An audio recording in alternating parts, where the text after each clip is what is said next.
బులెటిన్లో మనం breaking news చూస్తున్నాం. ఎన్నికల్లో ఓటమిపై మాజీ ముఖ్యమంత్రి జగన్ వరుస సమావేశాలు నిర్వహిస్తున్నారు. ముఖ్య నేతలు ఎన్నికల్లో పోటీ చేసిన అభ్యర్థులు జగన్ను కలిశారు. ఎన్నికల్లో ఓటమికి గల కారణాలపై చర్చించారు. అలాగే భవిష్యత్తులో ఎలా ముందుకు వెళదాం అనే దానిపై కూడా చర్చించినట్లు తెలుస్తోంది.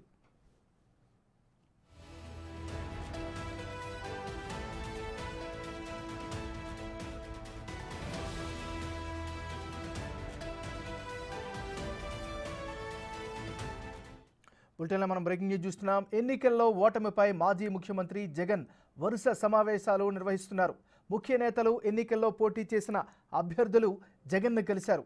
ఎన్నికల్లో ఓటమికి గల కారణాలపై చర్చించారు. అలాగే భవిష్యత్తులో ఎలా ముందుకు వెళదాం అనే అంశంపై చర్చించినట్టు తెలుస్తోంది. ఇక ఇదే అంశానికి సంబంధించి మరింత తాజా సమాచారాన్ని మా రిపోర్టర్ శివ విజయవాడ నుంచి అందిస్తారు. శివ, చెప్పండి.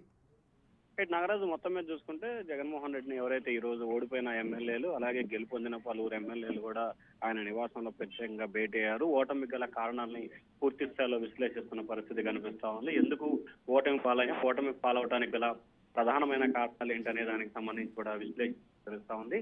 ప్రధానంగా ఎస్సీ ఎస్టీలు దగ్గర అవడంతో పాటుగా రెడ్డి సామాజిక వర్గం పూర్తి స్థాయిలో టీడీపీకి వ్యతిరేకంగా ఈ ఎన్నికల్లో పనిచేసిందని చెప్పి ఈ రోజు కొంతమంది నేతలు జగన్ దృష్టిలో పెట్టినట్టు ఉంది. చాలా నియోజకవర్గాల్లో 65 నుంచి 70% రెడ్డి సామాజిక వర్గం నేతలు టీడీపీ నిలబడ్డారని చెప్పి కూడా ప్రధానంగా ఫిర్యాదు చేసినట్టు కూడా తెలుస్తోంది. దానికి సంబంధించి కూడా రివ్యూ చేసి జగన్ చెప్పినట్టు తెలుస్తోంది. సో ఓవరాల్ గా చూస్తే రానున్న రోజుల్లో పూర్తి స్థాయిలో ప్రజలకి అండగా నిలబడాలి. ఖచ్చితంగా ప్రజలకి ఎటువంటి సమస్య ఉన్నా కానీ ఆ సమస్యకి ముందుండి పోరాటం చేయాల్సిన అవసరం ఉంది. ఖచ్చితంగా కూటమి ఇచ్చిన హామీలు అమలు చేసే పరిస్థితులు లేవు. ఖచ్చితంగా మనం పోరాడాల్సిన పరిస్థితి ఏర్పడుతుంది. దానికి సిద్ధంగా ఉండాలి. అందరూ కూడా నియోజకవర్గాల్లో అందుబాటులో ఉండాలని చెప్పి కూడా జగన్ అయితే నేతలకి దిశానిర్దేశం చేసిన పరిస్థితి కనిపిస్తా ఉంది.